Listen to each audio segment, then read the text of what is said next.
The value in networking. I like in-person dealing more now with the shows. There was a lot of foul activity going on, and no one's talking about it. I feel like I see less patience in the hobby today. I want to get your thoughts on that. When you hear of the large dollar amounts now around PMGs, what do you think? What it takes for someone to spend that much money on any card. Fanatics did something tonight I had never heard about. They have a lottery. We got you on the line. Oh my goodness, we're both on the line. Hey, I don't think that the fact that they did Be Friends and Jackass is going to have any impact on how they treat sports cards. So I asked you, FD, since we're rolling with FD. let's roll, William. What's up? I never would have thought a little piece of cardboard would change my life the way it has in the last 4 years. And the hobby is alive and well. Alive and doing very well. Alive and well. You gotta let people know who you rolling. I'm rolling with FD. You gotta let the people know who you're rolling with, man. Well, obviously I'm rolling with FD. Hello, everyone. What's going on? It's Monday, September 12th. I'm excited to be here. This is exciting stuff. Got some comments here. We're rolling with FD. What's going on? Indica? Is that the way to say that? Let me know if I'm saying that correctly. I want to get your name right. It's good to see you. Glad that you're here. Let's go. What's going on? So if you see me look to my right, we have Seattle and Denver playing. Seattle's up 7-3 with 10 minutes, 16 seconds left in the second quarter. Geno Smith is having a decent game right now. It's having a decent game. So let's see how this continues. My sound is down. You'll see me look over. But we have a special person here. Very special. I've looked forward to this conversation. I can't tell you for how long. So I'm going to bring AG in here. AG, what's up? Hello. How you doing? It's good to see you. Good to see you. Good to see you. What's new and exciting? Your studio setup looks great. Well, that light is perfect. We've worked on this. I can't tell you for how long. The Ethernet cord was the game changer. Huh. We were going Wi-Fi, and then we plugged in the Ethernet cord and got our lights right. Got some real lights in here. Yeah. The whole game changed. Can you see me with my lights? Yes. Okay. Cool. Yeah, you're doing well. So we got a few comments here before we get started. What? Amazing. SP says, love that hat. Thank you very much. Kayla said, can't wait. Kayla, good to have you here. Kayla, what up? Indica says, yeah, Indica. Okay, that's how he says his name. Did not know that. Hey. So let's open up by tell me more about you. Tell me more about AG, kind of where you're from, where you grew up. Yes. Thank you for having me on the show. Thank you for being here. I was with Nike for 13 years.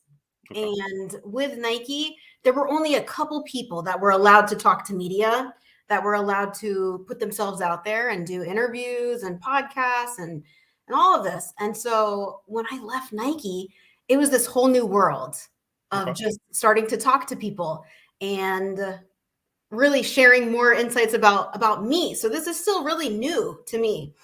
I grew up in Indiana. Really? Okay. Yeah. What part of Indiana? It's called Carmel. And what is that close to? Is that by Indianapolis? It's right by Indianapolis. Yeah. Okay. I'm born and raised south side of Chicago. I did not know this. Yeah, south side. Born and raised all my life until I went to college in Missouri. Amazing. Okay, so yeah, we're right there. I went to Indianapolis. I had a internship in 2003 where I went to Indianapolis for a week. So I've been in Indianapolis, downtown Indianapolis. Yes. Mm-hmm. Okay, fantastic. So we're both Midwesterners. Yep. So growing up in the Midwest, it's like basketball everywhere you look. You breathe. And Notre Dame, Michigan football. Yes. that too. That was big. Yeah. Yeah. Not so much now, but huge back then. So yeah, like I grew up on a farm. My dad, he's from Peru. Okay. But he was a veterinarian. He is a veterinarian, and so he decided to just buy a piece of land in Indiana, and so that's how we grew up. There was enough space though to make a little soccer field. We had a basketball hoop, and sport was just like ingrained in me growing up. And so this is what I eventually wanted to do. And so with a little stint in the music industry in New York, thought I was going to be like a sports reporter. That's what I majored in college. Okay. But I decided that I wanted to create stories instead of just report on them, which landed me at Nike. And so I was there for what felt like a million years, aka 13. Okay. In marketing. And so I got an amazing, what I like to say, like a degree of storytelling from the best marketers in the world. And so just got to travel, got to work with a bunch of athletes, created a whole lot of campaigns, and just started going from there. Just strolling through your Instagram. I mean, the places you traveled to, some of the athletes that you've been around, it's legendary stuff. Nike is an amazing place to work. And I got very fortunate. Like I said to a couple people, I do feel very lucky that I just sent in my resume for one job at Nike. And I was like, this is the one for me. It was a soccer marketing specialist role. And they just kept calling me back and kept calling me back. And I knew that this was the job for me. And I got it. I had never been to Oregon before. I didn't know a single person at Nike. But it was destiny. And it's interesting because to me, like I moved from Midwest after going to grad school and moved out to LA. Yeah. And I didn't know anyone in LA. Not one person. Same thing. And I think when you make a move like that, just listen to your story. You learn a lot about yourself. Oh, you are a little scared, right? You know, most people will never do that. Yeah, it's pretty risky. It's risky. It's uncomfortable. But we both did it. And I'm sure, you grew tremendously from the move also. Learned a lot. Learned a lot. So what did you play? You talked about sports being ingrained. Did you play sports growing up? Yes, I did. Obviously basketball, because everybody in Indiana plays basketball. And then I also played, funny enough, here's my French Open mug that I'm drinking from right now. I played tennis and soccer. Okay. Those are great sports. I don't think I've known one person that has done all three of those. Oh, okay. No, that's because you're doing different things. Those sports work on different things. Yes. And most people go down the road where they try to do something that, I played football. I was on the track team throwing shot and discus. I'm trying to stay in shape really for football, but I'm on this team. But you're working on different attributes of being an athlete. Yeah. I don't know. It was also my parents who just kind of kept nudging me and said, try this, why not this? And then found my groups of people. That's cool. Oh, we got Love What You Collect here. Erica's here. Yes, Erica in the house. Erica's in the house, Philly. Oh. Good to have you here, Erica, all the time. Great. And then we got Car Market Media saying, hey, gang, what's going on? Hello. What's my next question here? What are some of the, now you traveled, you've seen some great sporting events. Yes. What would you say is like, I don't know, top 1, 2, 3 things that you've seen in person? Just to get some scope to the people that are watching, like. So I love watching tennis. Mhm. I worked in Nike tennis, as well as almost every other sport at Nike, but there is just something magical about watching tennis. So I have been to every slam. So Australia, French Open, Wimbledon, and US Open. Okay. And I think one of the most magical moments I've ever had at a sporting event was watching Serena Williams. I was lucky enough to be in the front row because, Nike. And so when you're in the very front row with Serena, she can't lean in on into her coaches. And so she just talks to herself and she pumps herself up and she says, damn it, Serena, let's go. Like, you can do this. Like, you better get that next shot. Come on, like, tighten up. And so you can hear her having these pep talks with herself, and there's nothing like it. There's nothing like it. And so I will bring anybody to their first tennis match because I know it's just like, it's not the most traditional sporting event to go to. And so US Open, I was just in New York and I took Mojo Sports, Mojo Autographs to his first tennis match ever. Yeah. And I think it was transformative for him, but we can ask him later. Yeah. Very good. That's very good. It's good that you do that. Yeah, good. Yeah. What about you? Oh, greatest sporting event, probably a moment in history. Well, I was at the San Francisco Giants game when Barry Bonds hit 715. Oh, wow. Story here now. So I'm going with some people that I used to go to school with. And we get to the game early, but we're waiting on one individual who's running late. So Barry comes up and, the Giants Stadium, you can hear what's going on outside. Like, you can hear the game. So Barry comes up in the first inning and I'm just outside nervous that this guy's going to hit a home run. And I'm sitting outside waiting on somebody. Dropped a few hints like, why don't we meet at the seats? Nobody was interested in that. So we got in third inning. As soon as we sat down, Barry Bonds comes up, hits the home run in the third inning.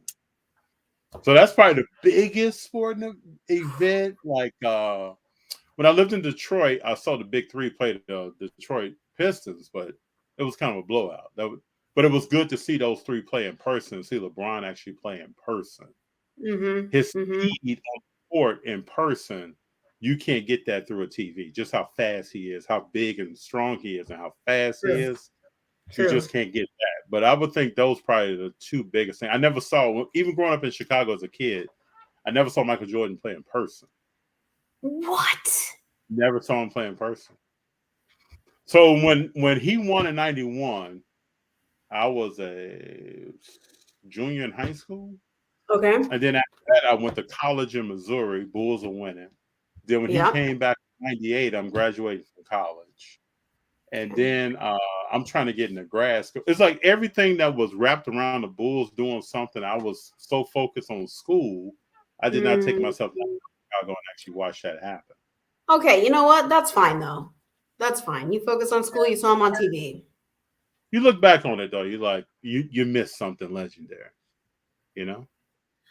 I saw him just I know you did. I can only imagine you did. What did you see him play at? Market Square Arena in Indianapolis after his first retirement. Okay. So when he came back after he played baseball. So are you a Reggie Miller fan? That is my favorite athlete. Wow. I'm learning something. Okay. It would have to be, when he was playing and what he was doing. You have to be. All of them, it would have to be.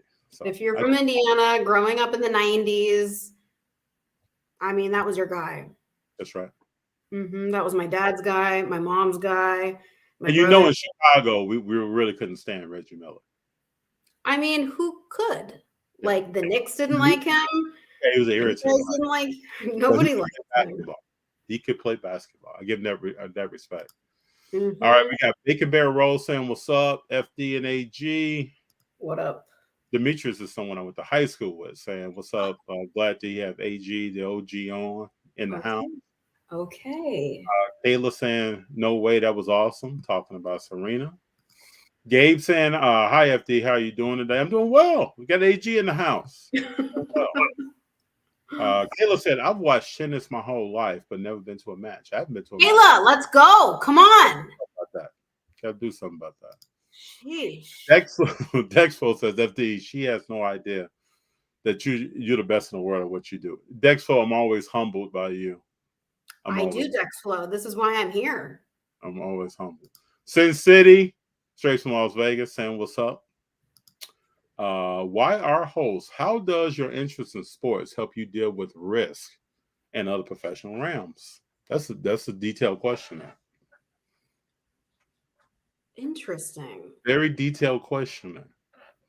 Help you deal with risk in other professional realms. I think something that really trained me when I was at Nike is that you have to think like an athlete in pretty much everything you do. So one of the most important things is teamwork, listening to each other, helping each other when they need a helping hand, but then always like taking your role in the team. If you're the captain, using your voice, having a point of view. If you are the playmaker, running point, that's you. Like take charge.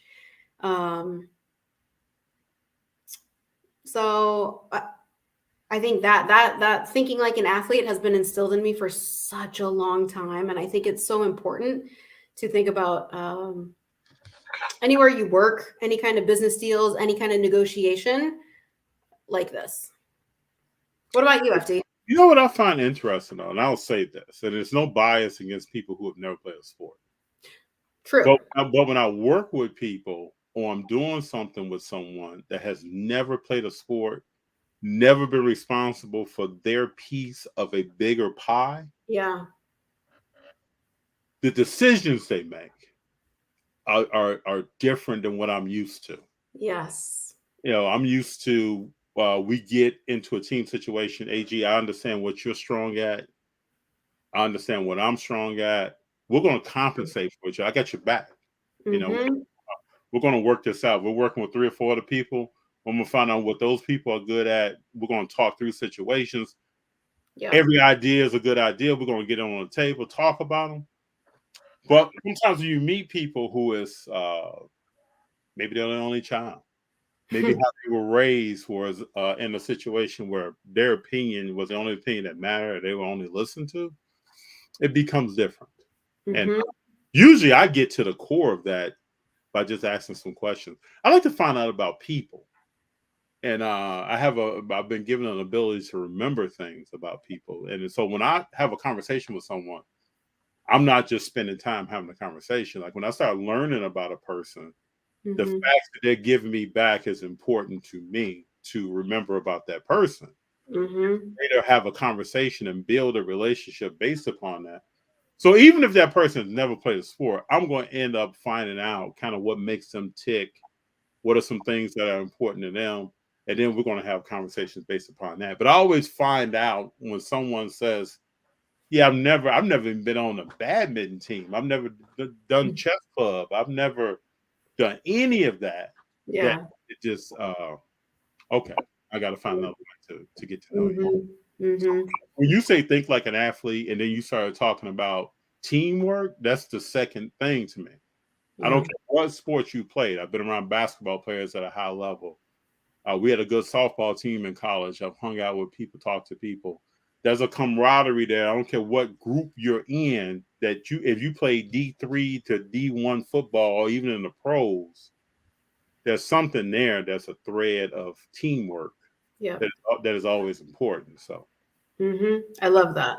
And I love that you lead with listening because that's important for them and for us. That's right. That's kind of me in a nutshell. Got some juicy questions for you. Do you collect cards?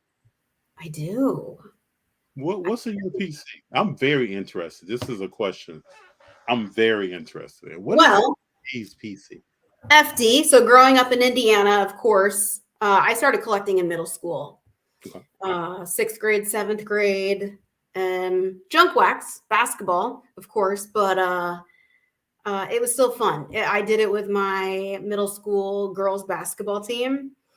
And then my mom, she bribed me for doing my homework and then also playing the piano, doing my piano lessons. She bribed me with packs of cards. Okay. So, yeah, I've been a collector since middle school. And then recently got back into it, of course, with everybody else during the pandemic. My PC, some people know, I don't know if anybody in the comments has said it yet, but my PC is actually Mascot cards and Nike Forward cards. So let's see. I have and also Diamond to Shields. So shout out to Diamond. She used to be on Chicago. Mm-hmm. I worked with her a lot at Nike.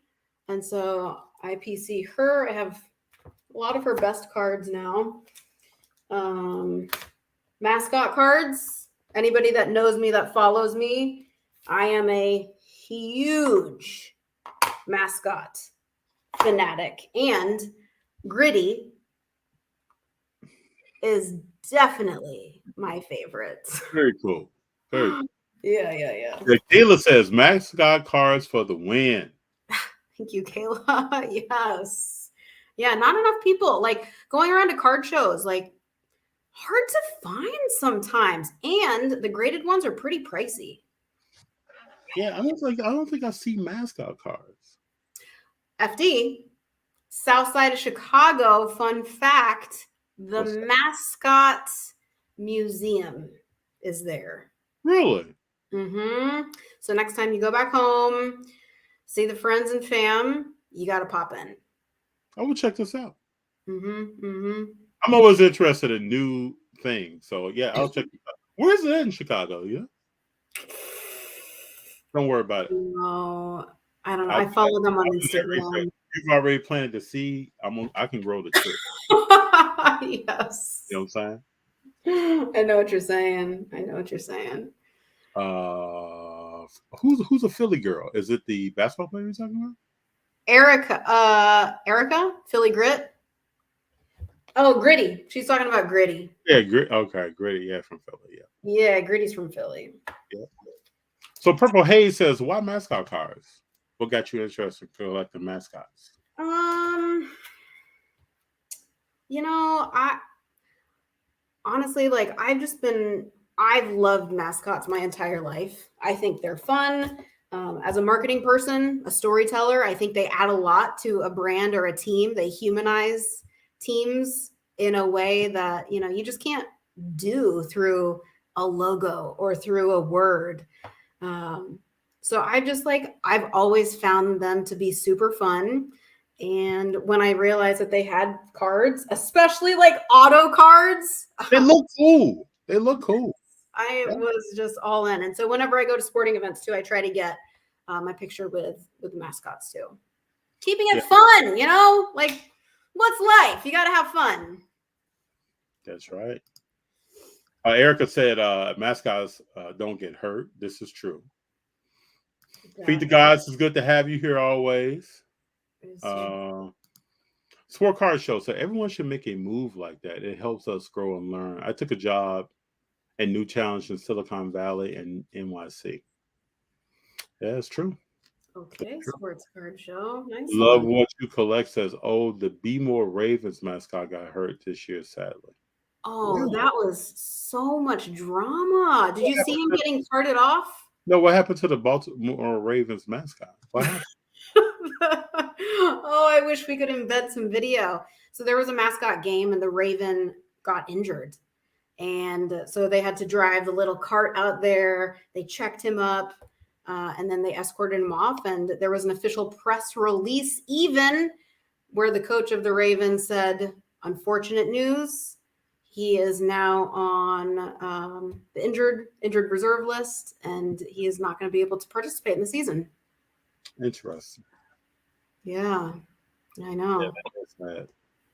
Lone Star Live Breaks. I love the Phoenix Suns mascot. Feed the guys. What's your top 3 mascots to collect? These are questions we've never had before. My top 3 mascots to collect. Gritty.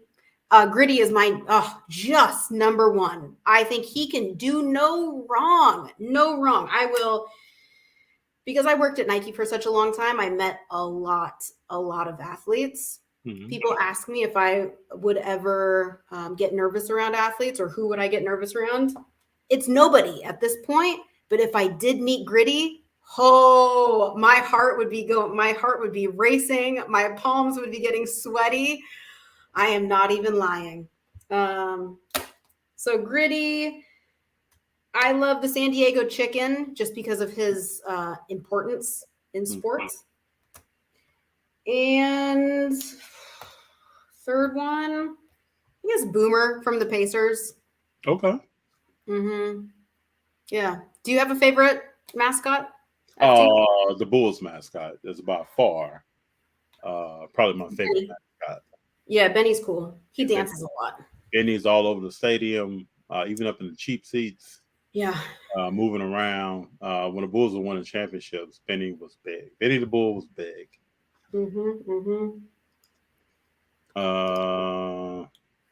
YR Host says that people often throw out the mascot cards, so they are actually more rare.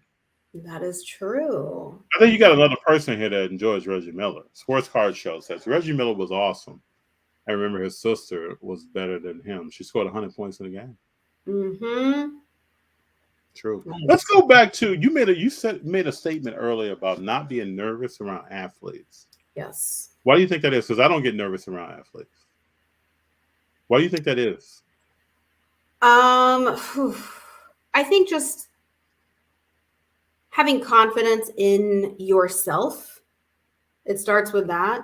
And then also just taking a step back and remembering and realizing we're all the same. We're all just people trying to live life. Right. We're all going through struggles. We're all just basically just trying to figure out the next move. And so that's another thing that Nike taught me, is that to me, athletes aren't heroes. Musicians aren't heroes. I agree. Totally agree. Yeah, and so I think just finding ways to be relatable to them and to find pieces that inspire us are great, but to never put them on too much of a pedestal. I've been around people who play the violin very well. They're exceptional at what they do. People who could think 5-6 moves ahead on the chessboard. Mm-hmm. I've been around people who could solve a Rubik's Cube in no time. I've been around a lot of athletes. Yeah. Life, from NFL to basketball, NBA to I'm the kind of person where I marvel more of what someone does outside of their sport. What are they doing off the court? Absolutely. Not on the field. How do they relate to people? Who are they inspiring? What young people are they helping to develop? Yeah. When I learn those stories is when someone blows me away. Mm-hmm. But if they run the 40 and a 4.2, or if they can jump out the gym, that's cool. Yeah. That's cool. But I think even an athlete like Steph Curry, right? I'm a big Steph Curry fan. I'm more excited about what he does in Oakland, yes, in the community, than what he's doing on the basketball court. Mm-hmm. Mm-hmm. And he's the kind of person that doesn't need a camera there to be doing it. Mm-hmm. So those are the things that get me excited when you start talking about athletes. Yes, I feel the same way. I mean, even about, honestly, like the sports card hobby too. It's like sports cards are bringing us all together, but there's more. There's more. We have hobbies. We have interests. We have, favorite things to cook and favorite games to watch. And so being able to connect with people through all of these different dimensions and tentacles is really like where it's at. I totally agree. And that's what takes me back to the conversations with people, like, having people on What's to Play and talking to people in person and learning more about them. That's the intriguing part to me. And what got them interested in cards and what's the story there. Stuff like that is more interesting than some other stuff that could be talked about. Yep. So I know you watch WNBA basketball. I do. And two of my gals are in the chat right now.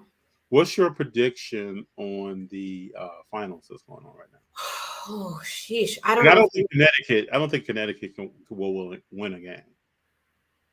I do. Okay. I think that they played pretty darn good, and I was rooting for them. Oh man, I told Erica this too. I was rooting for them, but they unfortunately, gave the ball to Dewana Bonner the last play, and she had an absolutely terrible game. Well, they tried to let her close the games out. Like even against Chicago, she was trying to close those games out. Yeah. Unfortunate. Because they really clawed their way back in there. So I want this to go 5 games because I think these games are so fun to watch. They are fun to watch. Fundamentally sound. They are fun to watch. Like full of action. They're pretty close usually. So I also love that more and more NBA players and other athletes, other influencers are starting to watch it also. Yeah, there were quite a few people in the audience the other day. Ja Morant, several others. Yeah, exactly. So hopefully, I just wanted to go 5 games, and then I might be able to make my way over to Las Vegas. Maybe. Yeah. I think Asia Wilson is about to have a heck of a season, being MVP, Defensive Player of the Year, and she's probably going to win a championship. It may be Finals MVP. Yeah, I mean, she looks fantastic. Yeah, everything she does is fundamentally sound. Yeah. And what I love about her, like we got a comment here about Brianna Stewart. When Brianna Stewart came out in the last series, is shooting threes. Asia Wilson just stayed in her game. Just did everything, running the court, grabbing rebounds, blocking shots. And I love old school, clearing out with the elbows. Yeah. Oh yeah. Love that. Yeah. Stewie's great.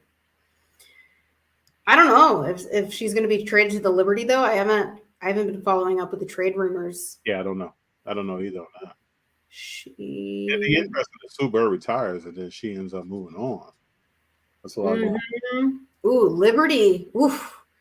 With Sabrina and Brianna. That could be cool. Could be very cool. Could be very cool. Have you been to a WNBA game, FD? Have you been to a WNBA game yet? Oh yeah, I went to my first WNBA game. Okay. 2003 in Minneapolis. I sat right behind the bench. Like I got tickets and sat right behind the bench. Recently, we went to a. This is when Cambridge was still playing. This season went to the Sparks game, and I can't remember. Oh, they were playing Aces. Wow, nice one. So I like WNBA basketball. I mean, to me, it's a fundamentally sound game. Some of the stuff you see happening in the NBA, you don't see that happening out there. The pick and rolls. I mean, just the way they run their offense, their strategies with the defense, how the defense play, how people shoot their shots. You see people actually using glass. You don't see that in the NBA. Yes. Another sport or another league that I want to bring more people to. I can see it. I can see that. Yeah, I plan to try to go to a WNBA game at least one a year while I'm in LA. Yeah. I will give my buddy LAFC Gunnar. I don't know if you know him, Miles from LA. What he does, I think is so great. So he buys a season pass to the LA Sparks. Okay. And he can only go to usually like a couple games a season because he travels a lot. but then he donates the tickets to a local, I'm not sure what it is, Boys and Girls Club or Girl Scouts organization. Yeah. I just think that is such a great idea. That is cool. Yeah. That's real cool. What's the person's name again? On IG, LAFC Gooner. All right. Let me take a quick note down. He's great. Smart guy. Soccer collector. Very cool. So do you also watch soccer sometimes? Yes, I do. Yes, I do. That was probably my second favorite sporting moment that I've ever attended was the Women's World Cup USA when Brandy Chastain took her shirt off and revealed her sports bra. I was very young. So when that happened, I'm in college. Okay. In Missouri, and I remember this like it was yesterday. Oh. Mm-hmm. That's amazing that you were tuned into women's soccer. I watch AG. If it's a sport, I'm watching. If someone is throwing something, if someone else is catching something, or shooting something, or trying to hit something, coordinate something with their body, college softball I watch every year. Okay. Yeah. Nice. Oklahoma last year and all. Yeah, I'm all over that. I get this from my father. My father and I will watch any sport that one could think of. We're sitting watching it. And there are some things, like I said before, this about softball, Wnba. This is just a fundamentally sound sports. It's a lot of the stuff that I see now in the NBA, even professional football. Like, this is not technique. You don't teach someone to play the sport like that, but doing that. So are you geared up for the World Cup this year? Yeah, I'll watch. I try to watch as much as I can. I try to learn more about soccer. I've told several people that I'm trying to learn much more about soccer as I can. Great. We are here to help.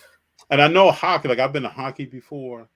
And the strategy of hockey, one could say, is similar to the strategy of soccer. Like I went to my first hockey match, St. Louis Blues, 2002, and I sat like 3 rows right off the ice. You really can't see what's going on. So in like later in the match, I went way up top where you can actually see, and it's totally different in football. In the nosebleeds. Yeah, I went up to the nosebleeds, but you can see the strategy of what's going on and learn. But like in football, you call a timeout. Basketball, you call a timeout. You got people, coming. And hockey is just a rotation of folks. And then in St. Louis, it was so cool. We would go to Clayton, Missouri, by our campus, and the Blues players would be there. And there was some of the most personable professional athletes I've ever met. That's cool. But they would talk to you and talk about the game, or ask you questions about yourself. And you meet a lot of basketball players and football players. That's not happening. So I think being there and being around the Blues players and getting to know them, it was just like, you go in the happy hour and the Blues players are there. That's just how it was. Amazing. Oh, man. Just how it was. All right, we got Angie here. FD, which sport do you collect the most, first and second? I would say now I collect most basketball. Probably second would be football. Cool. That's me. Are either of you NWSL watchers, Women's Soccer League? I try to be, Kayla. Yeah, I haven't watched the NWSL. Angel City is my team. Obviously, Portland Thorns right here. Every game is sold out, 14,000 max capacity. So yeah, I try to be. Nothing like open mind to different stuff, So that's the first step. Exactly. I'm not sure where Kayla lives, but next time we're together, we should go to some sporting event. Kayla, let us know what state are you in. Be cool to know. And we should definitely be doing World Cup viewing parties, FD. Oh, I'll jump in there. Ooh, Oh, I'll jump in those there. are going to be so much fun. Yeah, that would be cool. Yeah. Also trying to learn more about F1. Oh, yes. Got to do that early. I have a friend in Arkansas that's big in F1 and gets up early in the morning. Early Sunday mornings. I need to get involved in that. So much drama, but really fun. Oh, Kayla lives in Northern Virginia. I don't know if I've ever been to Northern Virginia. I've been to Richmond. Me neither. I don't think I've ever been to Northern Virginia. That seems pretty far. For us. It does. Let me ask you one question about alt. Okay. So when I go to shows, people are always saying alt comps are low. Because I use alt comps a lot in the conversation that I'm having with someone. Okay. About a card when we start talking price. It's an important piece of information to me. So, why do you think their perception is there? Well, so first, a caveat is that I actually left the company 2 weeks ago. I know this. Okay. I'm aware. I am doing my own thing now, resting, recovering, relaxing. But I was there for almost a year and a half. And we know the Instant Pricer tool was one of the most popular features out of everything. Like if you walked around the Dallas Card Show, I would say 80% of the show floor was using the Instant Pricer. Yes, I see it all the time. Yes. So how the prices, how the estimates are pulled is literally from data from previously sold comps. And you can see that across eBay, across the auction houses. So there shouldn't be as much emotional pushback in my mind to the alt value that is served up, because it is all just based on data. I think sometimes where it gets a little tricky is the more rare cards that aren't sold publicly. Yeah. Because those are exchanged hand by hand at shows or via Instagram DMs or in Facebook. And so those don't have a public record against them. And so that's sometimes where it does get a little tricky. I think alt values will still be a part of conversations that I have. They have been, they've helped me a lot in some conversations. So okay. I just always, I just want to get your opinion about why people say what they say, or what your thoughts are. And I mean, I think anytime you always want the most value, the most money for your cards. And so if you see it, if sometimes the cards are dropping, you don't want to believe it. True. And you don't want to believe those numbers. And a lot of times people just look at the last one sold, which isn't, it may not be reflective of actually like the trend up or down that it's going in. But like if it is a more liquid card, then you kind of should rely on the data that you have at your fingertips. That's true. Very, very true. Yeah. So I've heard some people say, switching gears, so going back to tennis. Oh, okay. That Serena Williams didn't play the game, didn't play tennis the right way. Too much grunting. Really? Oh, yeah. And then too many beads early in her career. Bees? Beads. Like her hair was in beads. What do you think when you being someone that's been around the sport, you love the sport, you've seen some progression in the sport and more inclusion in the sport. What do you think when you hear that? I can tell you what I think when I hear that. I mean, it makes me a little upset, but everybody is entitled to their own opinion. This is how we have some great discussions, yes. how we educate each other. Most recently, like I'm in this tennis card enthusiast group with a whole bunch of fellas, and she collects cards.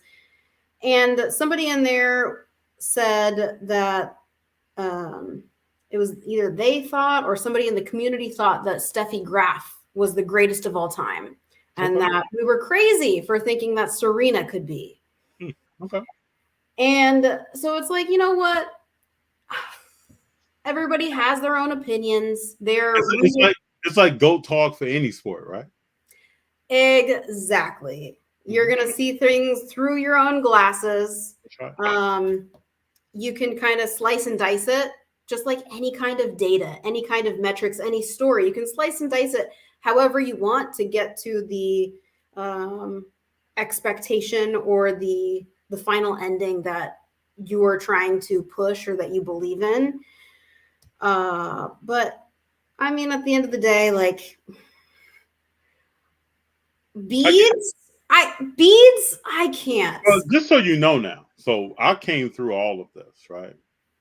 I'm a little older than her. So when they started playing, their dress was of question. How they wore their hair was of question. The sounds that they made on the court when they hit the ball or they were running for the ball was of question. Yeah. For years, this was, and then when Serena started going to the form-fitting outfits, yep. That was, and then wearing the color black. People don't realize that all of this was very different. And they came out with pride and handling their business. I remember when Venus was beating Serena on a regular basis. And then I remember when that started changing. You would see Serena come out, they would face each other. Serena's running right through that on to victory. But how they carry themselves, this is always my message to people, is if you have a concept of how you want to do something that may be away from the norm of what you've seen before, doesn't mean that you can't do what you want to do. So when I look at Venus and Serena Williams coming from Compton, and then doing what they did and how they did it and representing themselves. I went to school with young ladies that wore beads all the time. So for me, I'm like, what are people talking about? Until I really start paying attention to how is Steffi Graf, Jennifer Capriati, how are they coming to the court? And it's different than how these two young ladies are coming to the court. Yeah, yeah. So now you have Coco Gauff and other people coming along that can look and see. And even the gentleman that was just in the U.S. Open can look and see like something different. Yes. And it's I thought Nike's ad that they just ran for Serena was perfect. It was spot on because they said, Serena, by changing nothing, you changed everything. And it really hit me because she was true to herself. True. Even with all of these haters, hating the beads, hating her cat suit that we put her in. She was like, no, like, this is me. I am a girl from Compton and I'm the greatest. And what? Beautiful, isn't it? Yeah. Yeah. And we can see this across sport, across fashion. We're seeing this right now with Bad Bunny and music. That's right. How he's overtaking the radio, like. Right. And a lot of people in, middle America maybe have never heard reggaeton or somebody speaking, singing these Spanish songs to them, but they're literally number one most streamed record ever. And so it's just like, yeah, like being a little bit more present and having these things more involved in everyday conversation for everybody is just going to help push us all forward. I totally agree. I remember when Spike Lee came out with School Days. Okay. So he took the historically Black college perspective and put it on the screen. Right. So I'm in high school, and my brother was at Jackson State in Mississippi. So I had been at Jackson State, been on campus, talked to people, talked to him. I kind of knew. I had never been to college, but I kind of knew what the historically Black college experience was kind of like. Mm-hmm. So when I sat down to watch School Days, I was blown away that someone made a movie of this experience. And then so I go straight to my brother and I ask him, is this factual? Like, does this add up? And he's like, really, from A to Z, man. Yeah. From A to Z, that's how it is. Mm-hmm. And so this goes back to sometimes, like you're talking about, what's norm to you, it can be art to someone else. Mm-hmm. It can be different for other people, but don't feel like you have to give everything of yourself up in order to still be creative. Yes. Yes. Yeah. And I guess just like bringing that back to the card hobby, because I think that is most of the people in our chat right now, card collectors. I think just keep using your voice and telling people what you do love. And like me as a woman, and just sharing what I did in the card community and my place in leadership in a tech startup is really important to help other people to try to get there, or to try to, ask us questions on how we did get there, how they can get there. And then just finding your communities. Because at first I was like, oh my gosh, like, I don't know if I'm going to fit into the sports card world again. People don't really look like me. They don't really talk like me. They don't listen to the same things as me. But the more you just positively put yourself out there, you will find your community. You will find your people. And so like right now, I'm part of so many different group chats on Instagram. And those are my peoples, and that you have their back, they have your back. You can ask them questions. Yeah. I'm just going to tell you this. You being here is very important to me. We started talking a little while ago about having you on. I respect you a lot. What you've done to me in the hobby is special work. You talk about a lot of people not looking like you. So when I was sitting here at the beginning of the pandemic, I was watching a lot of YouTube. Mm-hmm. And I'm a kid from the South Side of Chicago, started collecting certain cards back in the day. Really got deep into autographs, in-person autographs, talking to a lot of different athletes. And I'm watching, this is no knock against anybody, but I'm watching YouTube. And I'm like, my story is not told at all. Not at all. No one's talking about the path that I've been through. Who would tell your story but you? So I decided we got to get up and start telling the story. And then I wanted more people of color, women and children. This is what Rolling with FD is all about. To understand that there are people supporting you or look like you that's trying to do something, whatever that may be. And then I try to focus on what's my strategy. A lot of people right now are buying a lot of quarterbacks. Right? Yeah. But I have my own strategy, Exactly. And I played the game. So I can look at something on TV and see right through it.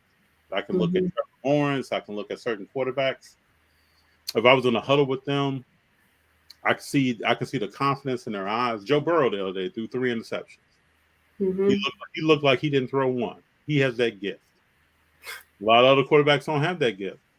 So I just look at certain trends in the hobby, and I'm like, it's interesting that people think that's the route to go, but I'm probably always going to go my own route. Now, if I'm wrong, I'm wrong. But I want to come up with my own strategy, and I wanted people to know that you can think for yourself, do your own thing.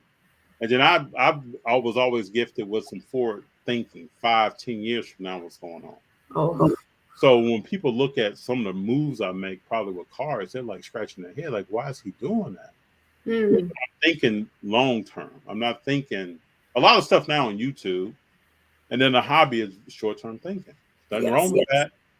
But I always want to represent something else because I came into the hobby, and the hobby was all about long term thinking. The person that just had the $3 million Mickey Mantle card, excuse me, the $30 million Mickey Mantle card, that individual bought that card over 30 years ago. We don't think about that in the hobby. Like, he didn't flip that card, sell that card, do anything with that card. He bought that card, got it graded, and kept it. And that's what the hobby used to be. You know, so all that is, if you have an idea and it's something that you want to do, represent what you want to do, tell your story. I love that. Tell your story. And don't be afraid. I think that's what 2022, 23, 24 is going to be all about. Like personal stories and how to connect to people. I agree. Mm-hmm. Totally agree. So what's next for AG? Ooh, FD, big question.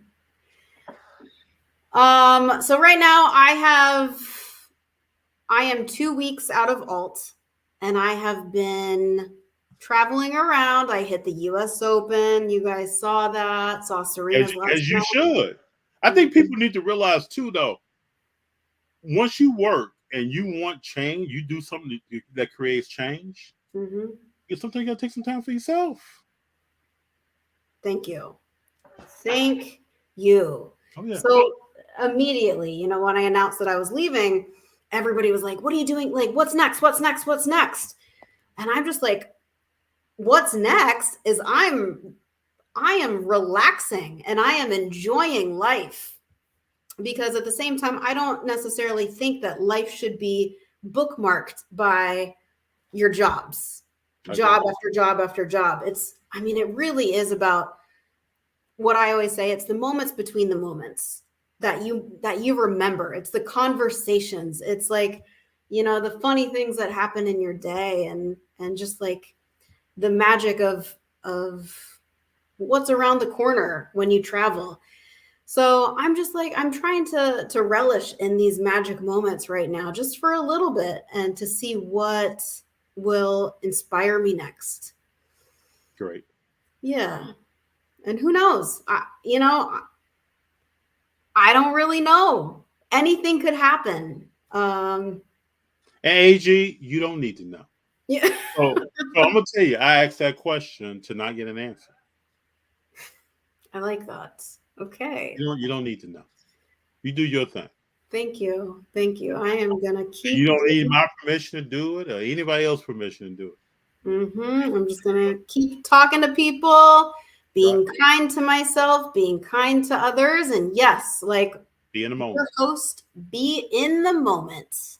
That's what it's all about. Yeah. How about you, FD? What's next with you? We're gonna keep grinding on rolling with FD. Yes. I'd like to do a little bit more traveling, maybe in 2023. Like I like to go to maybe the Dallas card show. I'd like to go to the National in Chicago. And then try to meet more people. I'm all about trying to build relationships with people, getting to know more people, letting more people know about me. Kind of the mission statement of rolling with FD that I just talked to you about. Why we do what we do. You know, my son, Greg, is 17 years old. Like, he's the editor of everything that we do. I think it's amazing. What you're doing is literally a family affair, and I think it is so cool. Thank you. I appreciate that. When we started, he was 16. He's always had a passion for it. I talk about him because it's important. Like, I don't do this by myself. If we're up late looking at a video or early looking at a video, we're looking at a video together. And I always want him to know that it's important that he is talked about, because he does a lot. And there is not many people in the hobby his age doing what he's doing. And right now he's in school. He wants to study film editing. It's important for him. So, and I'm happy that he has that passion. AG, I tell you this. I tell this story sometimes. G used to, when he was 7, 8 years old, he would make stop motion Lego movies at home, like 6 to 8 minutes. We're talking about move a figure, move a figure, move a head. He has the patience for that. I started learning, like, man, this guy has patience. He wanted me to come in the room and help him move things and help him with the dialogue and maybe do voiceovers. He was doing that stuff early. So I always want him to know that it, and for everybody out there to know that what we do is he has a big portion of it, and that's why when we go to shows, he's with me all the time. Walking around looking at stuff. And you met my younger son, Junior, who is 6, 7 years old. I bring him out so that he can meet AG. No, seriously, so he can meet people and shake hands and be around people who are motivated to get something done, do something. Because my first show I went to, I was 13 years old. I got Jose Canseco's and Walt Weiss, Oakland A's, old Oakland A's players, late 80s, got their autographs. At 6, I had never been to anything like that. And it's cool to see him. We have his mom, April, took him around right after we saw you. Yeah.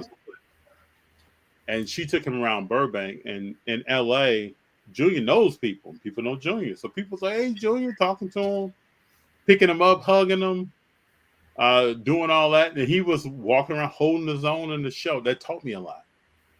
He already has a personality. Wow. But it taught me that he had that level of confidence to take his mom around. So that's what this is all about. Building, helping. G is around more people, shaking hands, talking to people. Junior. My youngest son, Robert, when he gets of age, because we debated, do we bring him into Burbank? This might be too much now. The Burbank was pretty packed. It was. But, the goal of the show is to just let people know it's a family-oriented show. I talk about cars because I love to. G gets his edit on behind the scenes because he loves it. Working with Junior, just meeting and greeting people and talking to people. And I think meeting some really cool people at shows. That's amazing. That's kind of what's next for me, and just trying to build on that.